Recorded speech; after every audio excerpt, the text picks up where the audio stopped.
Bienvenidos. Les saluda su servidora, doctora Gloria de Alarcón, ministra apostólica de Educación y Cultura Eclesiástica de la Confesión Gobierno Eclesiástico Apostólico y Profético Universal.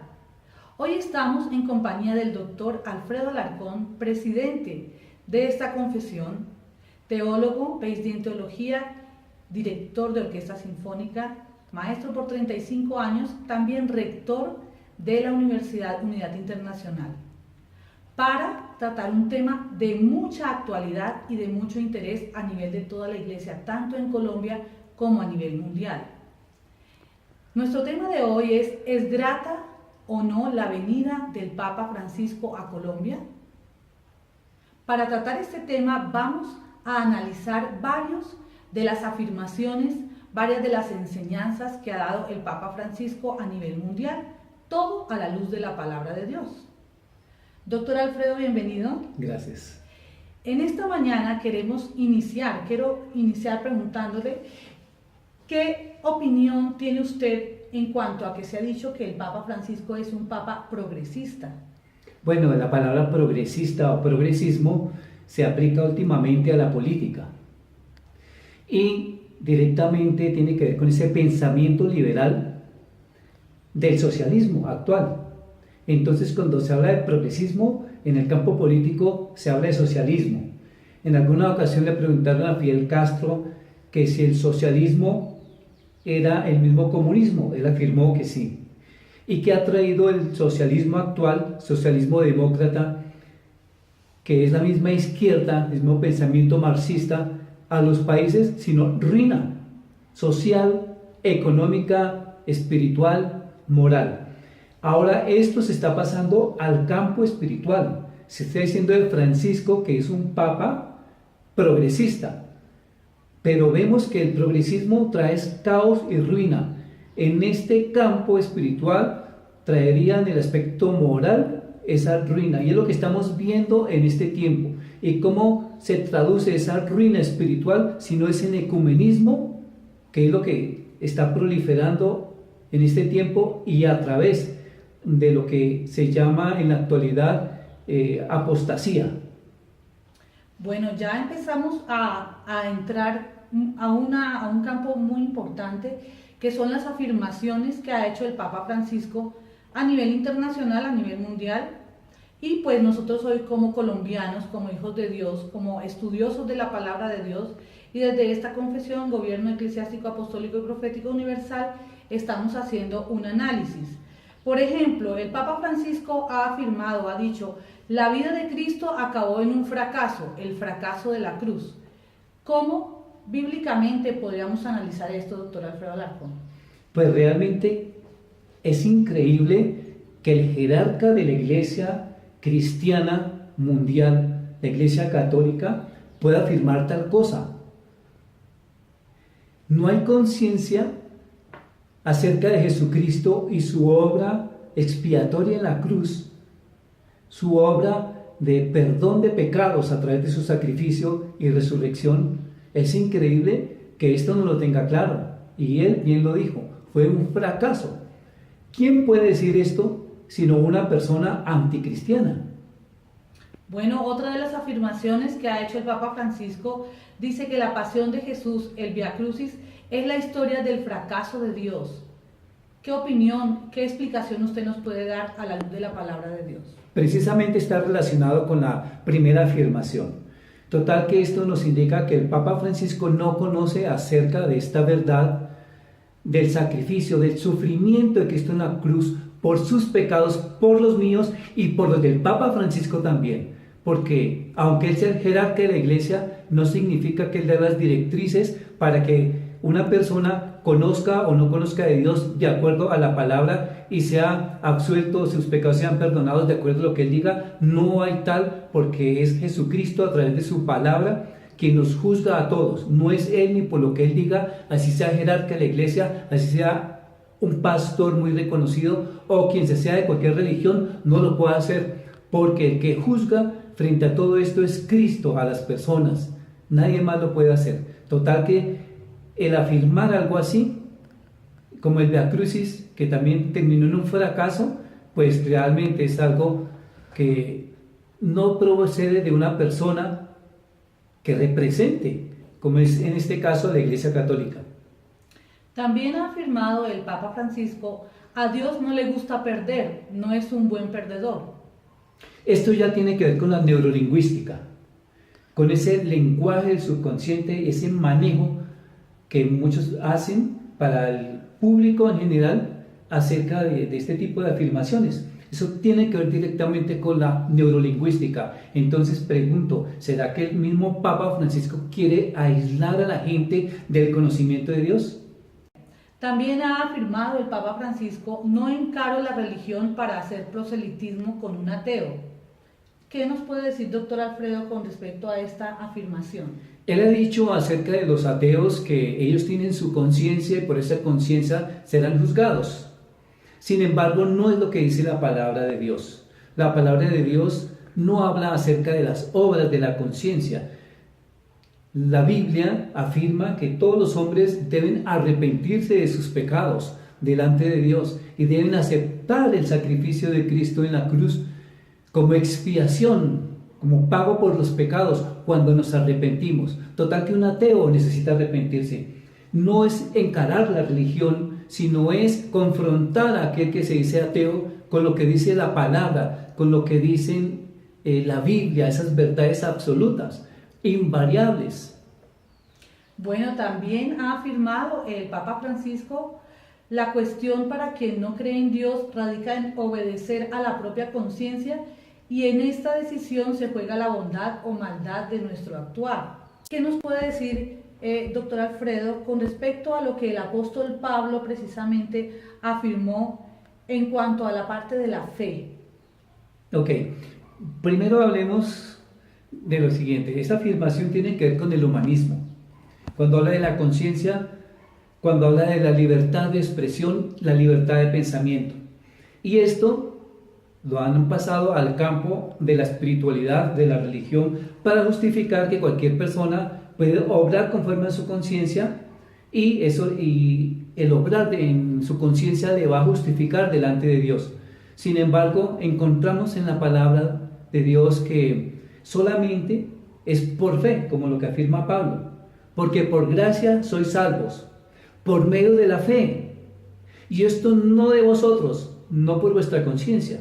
Y esto no de vosotros, pues es don de Dios, no por obras de la conciencia, nuevamente, no por obras, para que cualquier persona se gloríe. Total que una persona es salva, no por las obras, no por su pensamiento, no por su conciencia, porque dice la misma Escritura que delante de Dios todos somos pecadores y que nadie está justificado delante del Padre a menos que sea por Jesucristo.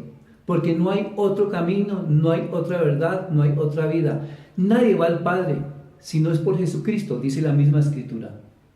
Bueno, él también ha hablado de que el problema no es esa tendencia, digamos, de creer o no creer. Si una persona es homosexual o gay y busca al Señor y tiene buena voluntad, ¿quién soy yo para juzgarle?, ha dicho el Papa Francisco.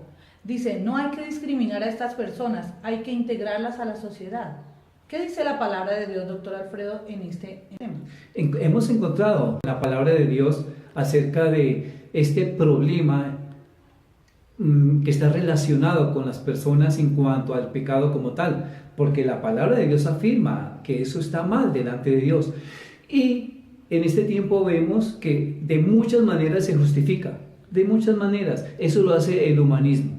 Ahora, que él diga acerca de su autoridad que tiene para juzgar a este tipo de personas y diciendo que quién es él para hacerlo, realmente no se espera que él sea el que dicte las medidas o ese canon, esa regla para decir quiénes van al cielo, quiénes no van, quiénes son salvos o quiénes no son, quiénes no lo son. Solamente lo puede establecer la palabra de Dios. ¿Y qué establece la palabra de Dios? No solamente personas con este tipo de problemas, sino con cualquier tipo de pecados, porque se llaman así pecados, pues necesitan arrepentirse.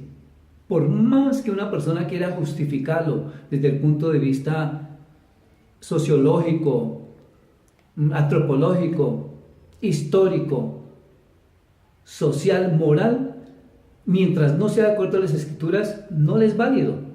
¿Por qué? Porque las mismas escrituras afirman que una persona en condición de pecado no puede ser salva a menos que se arrepienta. Esa es la verdad. Bueno, doctor Alfredo, tenemos unos antecedentes en Colombia muy interesantes y muy dicientes. El año pasado, de parte del Ministerio Apostólico de Educación y Cultura Eclesiástica, iniciamos la confrontación y también denunciamos la violación de la Constitución Política de Colombia por parte de la exministra Gina Parodi, exministra de Educación en Colombia.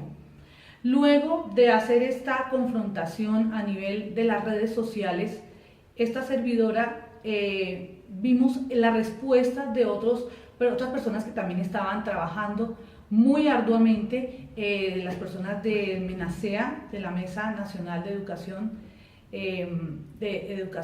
y de libertad, de ejercer la libertad de culto en la educación en Colombia, así como también la doctora Ángela Hernández, la diputada de Bucaramanga. Luego ya todos conocemos la historia, se produjo un movimiento muy grande y una marcha para el 10 de agosto del año pasado, donde, como dice los datos del DANE, el último censo del DANE, el 98% de los colombianos creen en el Dios de la Biblia. Ese es el último dato del último censo hecho por el DANE. Entonces hoy le estamos hablando a ese 98% de creyentes en el Dios de la Biblia en Colombia, y también quienes el año pasado estuvimos haciendo esa marcha defendiendo los derechos de la libertad de culto en la educación de nuestros hijos. Además hemos logrado a través de la Confesión, Gobierno Eclesiástico, Apostólico y Profético y de este Ministerio de Educación y Cultura Eclesiástica ya el desarrollo de las instituciones totalmente eclesiásticas en la libertad de culto en Colombia, y con lo cual pues también les ofrecemos a todos ustedes ese apoyo. Conforme a ese antecedente en Colombia, donde en todas las ciudades, no solo capitales sino municipios también, salieron muchísimas familias a marchar, a declarar que los padres de familia creyentes en Dios tenemos la autonomía, como dice la Constitución Política de Colombia, para formar a nuestros hijos, y en la parte moral no puede intervenir el Estado. Entonces, ¿cómo en este momento, porque tenemos datos fehacientes de que el Papa viene literalmente a blindar, a apoyar el proceso de paz? El segundo tema, después de la dejación de armas, después de la inhabilitación, o más bien de las FARC decidir parar sus actividades, el segundo tema relacionado con su ideología tiene que ver con la parte de la ideología de género.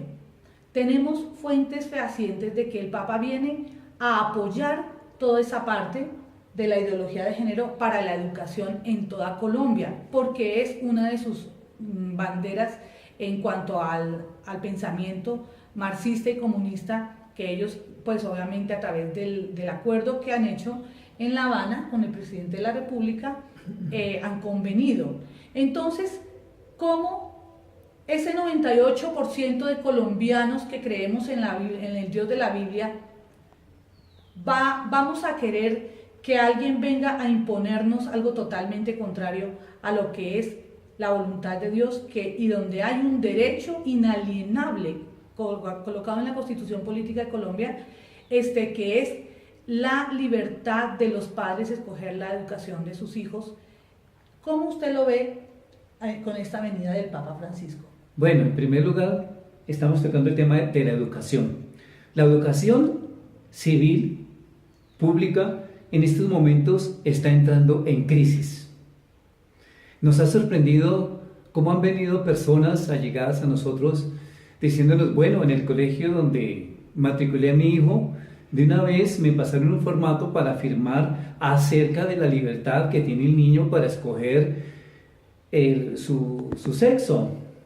Y entonces fue muy sorprendente, porque de una u otra manera el sistema está imponiendo la ideología de género, de una u otra manera la impone. Sin embargo, la iglesia de Cristo está como sal de la tierra para preservarla de corrupción.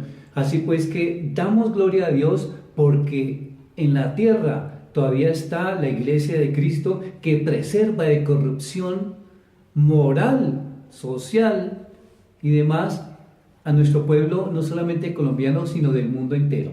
Entonces, la educación está en crisis, pero Dios ha permitido para este tiempo levantar la confesión, gobierno eclesiástico, apostólico y profético universal, basado en la ley 133 de 1994 para desarrollar todos los derechos que tiene la iglesia. Y en la parte de la educación sí que hemos ido lejos por la gloria de Dios y por su voluntad, a tal punto que tú, que eres la ministra de Educación y Cultura Eclesiástica y que nos ha permitido desarrollar este ministerio, pues hemos visto y hemos trabajado para implementar lo que es la educación de reino, que es una educación escolarizada, superior, y donde se ha implementado el homeschooling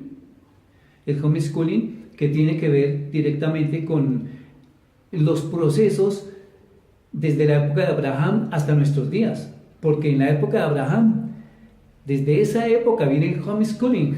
No se conocía, por supuesto, con esa palabra, pero desde esa época ya se conocía el homeschooling, eran los padres los que trabajaban con la educación de los niños directamente. Pero en este tiempo es el Estado el que ha querido tomar las riendas de la educación de los niños, de la educación que solamente los padres pueden dar, y esto constitucionalmente no es en cuanto a la parte de enseñar a nuestros hijos todo lo que son principios morales, valores y virtudes bíblicas. Entonces el Estado no tiene injerencia, más dice la ley que el Estado es el reconocimiento civil de los títulos eclesiásticos, que en este caso Holy Nation School, la Universidad de Unidad Internacional, instituciones que pertenecen y que son fundadas por la Confesión Gobierno Eclesiástico, expidan. Por otro lado, la ideología de género que se ha venido implementando, pues es un desacierto de lo que es la autoridad civil para los hijos. Va a llegar el momento en que aquellas personas que guardamos esa moral bíblica, no vamos a poder mandar más los hijos a la educación pública. Entonces se va a requerir, ni aún a la privada, porque toda está dentro del sistema del nuevo orden mundial, o sea, dentro de esta ideología que estamos hablando. Correcto, entonces se va a requerir de la educación eclesiástica, y para eso está el Ministerio de Educación y Cultura Eclesiástica. Continuamos con nuestra entrevista del día y nuestra pregunta: ¿es grata o no la visita del Papa Francisco a Colombia? Con nuestro invitado, el doctor Alfredo Alarcón, presidente de la Confesión, Gobierno Eclesiástico, Apostólico y Profético Universal. Ahora queremos, doctor Alfredo, saber su opinión en cuanto a todo este cambio que ha venido dándose en cuanto a los derechos humanos que han venido a reemplazar los 10 mandamientos de la ley de Dios. ¿Qué opinión tiene usted en esta parte? Permíteme hacer un poquito de historia. ¿Los derechos humanos son derechos cristianos? Definitivamente no. ¿Qué origen tienen los derechos humanos? Son de origen masón. Y tenemos que ir hasta la Revolución Francesa, allá en ese llamado periodo de la Ilustración, en donde se colocó a la diosa razón, pues para dirigir el mundo y dejar de lado todo lo que eran principios, valores y virtudes bíblicos. Así pues que los derechos humanos los remontamos directamente a la masonería de finales del siglo XVIII.